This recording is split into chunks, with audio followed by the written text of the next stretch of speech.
आज हरियाणा चुनाव का प्रचार का आखिरी दिन है, क्या कहेंगे, क्या लग रहा है इस बार कांग्रेस का? देखिए, कांग्रेस के पक्ष में हवा बह रही है। कांग्रेस जो है इस वक्त जो है अपने सभा पे है। राहुल गांधी के सुनामी में बीजेपी की नींद उड़ गई है। कुल मिलाकर के यही कहा जा सकता है कि मैदान छोड़ करके माननीय गृह मंत्री और माननीय जो है प्रधानमंत्री मैदान छोड़ करके भाग चले हैं। अरे मध्य प्रदेश राजस्थान वाली हाल होगी, ओवर कॉन्फिडेंस में आ गई है कांग्रेस। मैं ओवर कॉन्फिडेंस में नहीं आई है। हाँ। क्योंकि ये लड़ाई नेता नहीं लड़ रहा, जनता बनाम बीजेपी हो गया। हरियाणा की जनता इतनी त्रस्त है 10 साल की सरकारों से, इतनी परेशान है। बेरोजगारी, किसानों की समस्या, महिलाओं की समस्या, पहलवान बेटियों के साथ जो अत्याचार किया गया। हरियाणा अपनी अस्मिता की लड़ाई लड़ रहा, अपनी इज्जत आबरू की लड़ाई लड़ रहा। हरियाणा की जनता लड़ाई लड़ रही है। आप देख नहीं रहे हैं कि पंडित राहुल गांधी की सभा में जितनी भीड़ इकट्ठी हो रही है उतनी किसी की नहीं। अमित मालवी फालवी को क्या मालूम?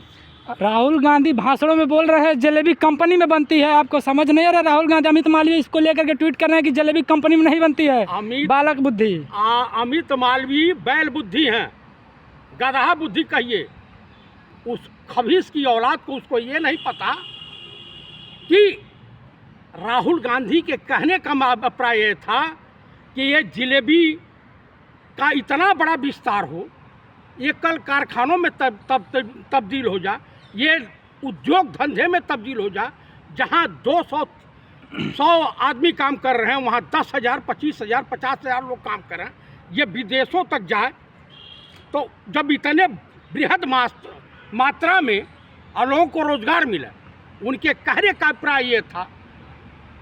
देखिए, ये छोटा सा ढाबा खुलता है और धीरे धीरे वो विकराल रूप धारण किए ले लेता है।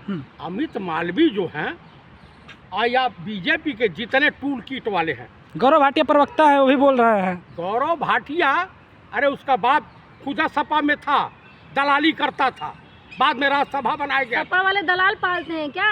नहीं, वो दलाल हो गया था। हाँ। नेताजी बाद में समझे। तो मेरे कहने का अभिप्राय ये है कि ये गौरव भाटिया हो, अमीश देवगन हो, और या ये अंजना ओम मोदी हूँ, चित्रा अग्रवाल हूँ, श्वेता सिंह हो, या हो क्या नाम है उसका, ये तमाम है जो रूबिका लियाकत जी हों, ये सब जो है भाजपा के प्रवक्ता के तौर पे काम करते हैं। अभी आप विदेशों की नाम ले रहे थे। राहुल गांधी विदेशों में तो जाके नाम खराब करते ही हैं। हरियाणा में आकर के वो बोल रहे हैं कि चक्रव्यूह जो है कमल के आकार का है, 6 लोग चला रहे हैं। सनातन धर्म का अपमान आप लोग क्यों नहीं छोड़ते हैं कांग्रेस वाले? चक्रव्यूह की रचना युद्ध के दौरान की जाती है। जिस प्रकार से अभिमन्यु को मारने के लिए गुरु द्रोणाचार्य ने चक्रव्यूह की रचना की थी, और उसमें जो फंस जाता है उसका निकलना बड़ा मुश्किल होता है। सेम उसी तरीके से हिंदुस्तान की जनता को तहस नहस करने के लिए, बर्बाद करने के लिए इस तरह से हो रहा है।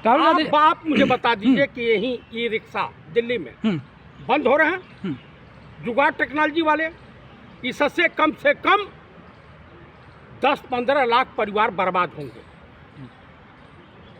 इसके लिए जिम्मेदार कौन है? एलजी, वो सक्सेना है ना। कई हजार हरे पेड़ कटवा दिया है, पर्यावरण को नष्ट कर रहा है। राहुल गांधी अपने आप को अभिमन्यु बता रहे हैं, तो हिंदू धर्म का अपमान हुआ ना। अच्छा, ये बताइए, कह रहे हैं कि जिस तरह अभिमन्यु को घेर लिया गया चक्रव्यूह में, उसी तरह से राहुल गांधी को घेर लिया जा रहा है चक्रव्यूह में। भाई, ये सब बड़े मायावी हैं बीजेपी वाले, ये इतने बड़े मायावी हैं। हरेन पांडे एक ब्राह्मण आदमी था, इन्हीं के सरकार में गृह मंत्री था, और सुबह सुबह उनको मार दिया गया। मुख्यमंत्री उस समय नरेंद्र मोदी थे। उनके बाप ने कहा कि तुम्हारी श्रद्धांजलि की आवश्यकता नहीं है। तो ये नरेंद्र मोदी, अमित शाह ब्राह्मणों के दुश्मन है, दलितों के दुश्मन है। ओबीसी के दुश्मन हैं, मुसलमानों के क्या बात बोल दी है। अभी आप SC ST OBC माइनॉरिटी की बात कर रहे हैं। मोदी जी चैलेंज कर रहे हैं, कसम खा रहे हैं कि जब तक भाजपा रहेगी तब तक कांग्रेस SC ST OBC या माइनॉरिटी का रिजर्वेशन खत्म नहीं कर पाएगी।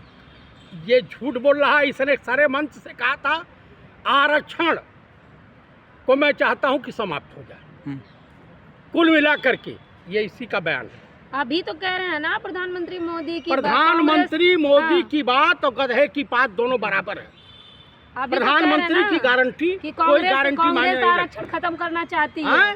कह तो रहे हैं कि कांग्रेस आरक्षण खत्म अरे करना भाई चाहती है। ये क्या बोल जाएंगे सब, कुछ कहा नहीं जा सकता। ये दिन भर झूठ बोलते हैं, दिन भर फेंकते रहते हैं। हाँ। इतना बड़ा जनता झूठा पसंद कर रही है, आज झूठा कहाँ झूठा पसंद कह कर रहे रही हैं। है। अरे हरियाणा में 33 विधानसभा की भीड़ इकट्ठा की गई, 12-13 हजार भीड़ नहीं हुई। 5,000 लोग आज भीड़ जो है इनकी सभा सुनने को काहे भाग चले हरियाणा छोड़ करके, काहे जम्मू छोड़ करके भाग चले। लेकिन कांग्रेस में भी रणदीप सुरजेवाला और कुमारी शैलजा का गुट बट चुका है, दीपेंद्र हुड्डा का गुट अलग है।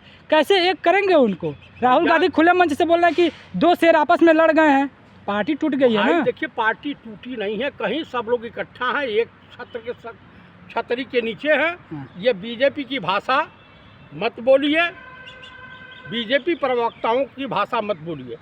हरियाणा में कांग्रेस की सरकार आ रही है। कितनी सीट लेकर आ रही है? कम से कम 70 से ऊपर। इतना कॉन्फिडेंस आप कैसे बोल सकते हैं? भैया मैं जनता के का हुजूम देख करके बोल रहा हूं। आम आदमी पार्टी के केजरीवाल साहब जेल से बाहर आके प्रचार कर रहे हैं हरियाणा में। अरे आपको नहीं पता, वो जेल से बाहर आए हैं। हाँ। अब दोबारा वो सोच रहे हैं कि इस तरह की भीड़ राहुल गांधी जब दिल्ली में निकलेंगे होगी तो मेरी हालत क्या होगी, इसलिए वो सॉफ्ट कॉर्नर अपना लिए हैं।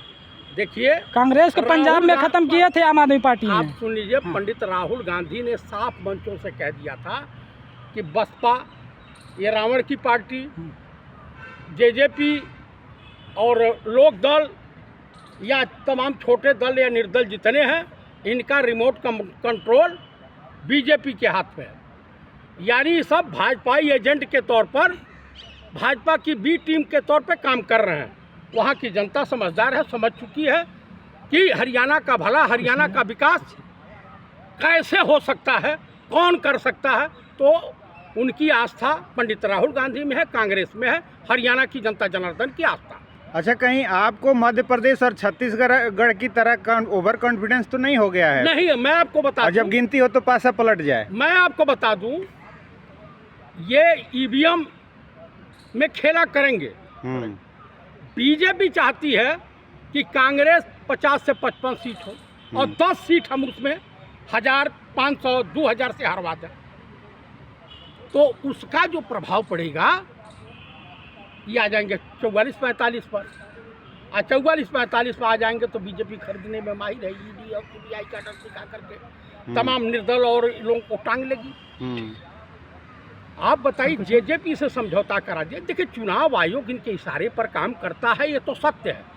क्योंकि 5 तारीख को किसान सम्मान निधि बांटने का परमिशन यानी चीफ इलेक्शन कमिश्नर ने दे दिया। ये इतिहास में पहली बार हो रहा है कि चुनाव के समय सरकार 2-2 हजार का वोट खरीदने का एक धंधा शुरू कर दिया।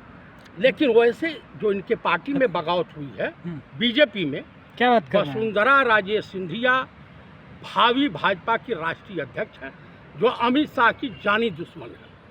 आज जब ये राष्ट्रीय अध्यक्ष होंगी तो जान लीजिए कि राष्ट्रीय संगठन मंत्री संजय जोशी जरूर होंगे। और 75 साल वाला जो नियम बनाया है मोदी जी ने, इनकी विदाई भी निश्चित है। तो सीधे पार्टी हाईकमान कहेगा भैया आपने 75 साल का नियम बनाया, आप पीएम नहीं रहेंगे। बीजेपी की हरियाणा में लास्ट में कितना को सीटें आ सकती हैं बताइए? बीजेपी की मुश्किल से 10-12 सीटें। 10-12 सीटें आ रही हैं। बस। कांग्रेस पूर्ण बहुमत खो रही है अपना, बीजेपी का दावा है। बीजेपी का दावा है, उनको जो बोलना है बोलें। क्या उन्होंने ईवीएम सेट कर लिया है? चीफ इलेक्शन कमिश्नर से उनका समझौता हो गया है? ये मैं पूछना चाहता हूँ, बीजेपी वाले यही बताते हैं। जनता पसंद कर रही होगी? एकदम बिल्कुल नहीं पसंद कर रही है। ठीक है, चलिए धन्यवाद।